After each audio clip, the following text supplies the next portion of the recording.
To so posnetki iz začetka aprila letos, ko je odvetniška družba Senica praznovala okroglo 40-letnico delovanja. A za uspešno podobo pisarne, ki zaposluje 25 ljudi, se kot kaže skrivajo težave s Fursom. Od začetka maja imajo namreč blokiranih več bančnih računov. Zadnjega so zaprli minuli ponedeljek. V Sloveniji je razvidno iz javno dostopnih podatkov, imajo tako odprt le še fiduciarni račun. Poseben račun, na katerem odvetnik ali odvetniška družba hrani denar svojih strank, ne svojega. Imajo sicer še 3 račune v tujini.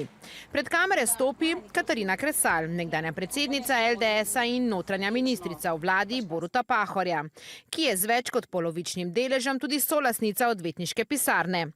Da gre za blokado na podlagi inšpekcijskega nadzora, ki se nanaša na leti 2020 in 2021, razlaga. Na podlagi tega nadzora nam je nezakonito odmeril dodatne davke in prispevke, zato ker ni upošteval določb zakona o odvetništvu, ki ureja delovanje odvetnikov. Zoper to odločbo Furs smo se pritožili in na podlagi tega je Furs sam po uradni dolžnosti takoj izdal odločbo, v kateri je ustavil izvršbo za celoten znesek davkov, iz razloga, ker je ocenil, da bomo s pritožbo uspeli.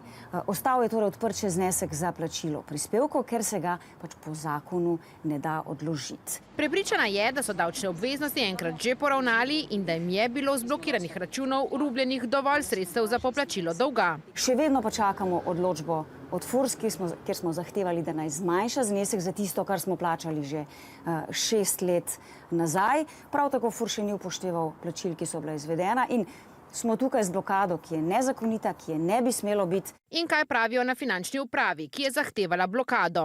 Da ničesar ne smejo povedati, saj da gre za varovano davčno tajnost in da so tajna vsa dejstva, okoliščine, podatki, odločitve ter dokumenti. Dejstvo pa je, da odvetniška družba z blokiranimi računi ne more nemoteno poslovati.